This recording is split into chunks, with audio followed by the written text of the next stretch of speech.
Hi guys, good morning po. For today video po, pabalik na naman po kami ng Manila. Luluwas kami ng Manila para po dun sa kailangan gawin sa ospital. Sama ko rin si Mrs. na papacheck up na rin tuloy para isang lakad na lang kami dun. Hindi magpabalik-balik pa kami. Parang ano yan, isang putok, dalawang ibon na tinamaan. Parang ganun lang yan. Kasi double purpose kaya ano. Yan pala yung opisina ko. Sa yung mga ano na yan. Konting picture. So nagkakape lang kami guys. Kape lang sa akin guys. Kanya gatas yung kanya. Para daw pumuti siya lalo.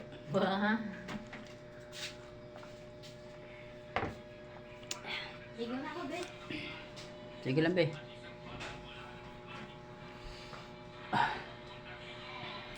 Kailangan maaga ngayon kasi guys alas 8 kailangan nandun na kami sa PGH ng Pasay. Gawa nga ng ayun yung oras ng tatanggal ng mga tahi sa PGH. Kaya kailangan maaga. Ligo ka na. Mauna ka na maligo. Ikaw? Maligo na ako kahapon Di, pula ka na.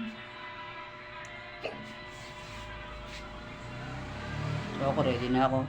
Maliligo pero si Mrs. Kaya try ko na lang siya. Tapos takbo na kami.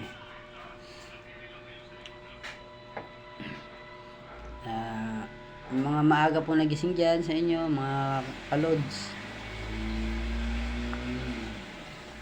Almusal din po kayo. At yung mga lods ko naman na nasa biyahe ngayong umaga, ingat-ingat sa biyahe. Pray po bago po magbiyahe. Alam po natin na sa karsada hindi natin alam kung ano yung mangyayari during that time na tumatakbo tayo. Gaya po nung nangyari sa akin last week na nakatulog po ako habang nagbumotor ako kaya na-aksidente rin po ako. Ngayon po kapatanggal ko na rin tayo. Salamat na rin sa Panginoon dahil binigyan niya ako ng isang leksyon na talagang napakahirap pero nangyari. Ito nyo naman yung nangyari sa Solid North dyan sa may T-Flex puntang norte. Kasi po ako during my experience kapag po ako kasi inaantok habang nagdadrive, sa bagay motor naman ho kasi ang gamit ko, so kamay yung gumagana sa accelerator dyan. Ang napapansin ko po niya, once na ako inaagaw na ng antok sa daan, bumabagal ako ng bumabagal yung takbo ko. Kasi nga po, syempre yung kamay mo nawawalan ng puwersa sa pagpisil ng accelerator. So yun po yung dahilan kung bakit kung bakit po bumabagal yung takbo ko. Kaya ang nangyari, bumabagal yung takbo. So yun ang napansin ko sa akin na kaibahan naman diyan sa Solid North na yung nangyari dyan na bangga niya sa bus. Ibang klase kasi doon nakatulog din yung driver ayon sa mga nakakita o nakapag-video dun sa driver. Ang masasabi ko po dun kung talagang naka 140 ng takbo siya, kasi po nung nakatulog na siya or nakakatulog na siya, yung pong bigat ng paa natin dumidiin lalo doon sa accelerator dahil nga sa nakakatulugan na. Hindi po kagaya ng kamay na bumabagsak siya sa pagkakahawak doon sa accelerator, hindi niya na napipiga ng maayos yung accelerator, kaya bumabagal po yung takbo.